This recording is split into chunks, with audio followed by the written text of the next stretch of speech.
बाटो हेर्नु यो थियो मोटर बाटो पहिरो नआउँदाखेरि अनि जब पहिरो आउनु थाल्यो त्यसै बाटो माथि पुगेको छ हेर्नु अहिले त्यो पहिलाको बाटो है त्यो पहिरो पछि त्यो ठुलो पहिरो छ नि त्यहाँ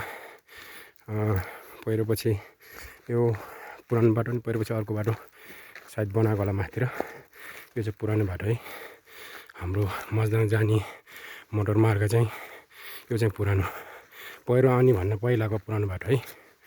अहिले त साइड नयाँ मेरोमा त कुरिरहेको छ है उता पनि सिन राम्रो छ हेर्नु पछाडि पहिलाको यस्तो हेर्नु बाटो अहिले माथिल्लो साइड हेर्दै कति राम्रो छ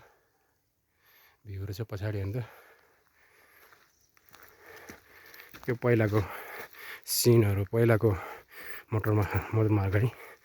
अहिले चाहिँ कस्तो भयो त्यो माथि गएर हजुरलाई फेरि भिडियो पोस्ट गर्न के अरे देखाउने कोसिस गर्नेछु भन्दै अहिले बिदा हुन चाहन्छु है।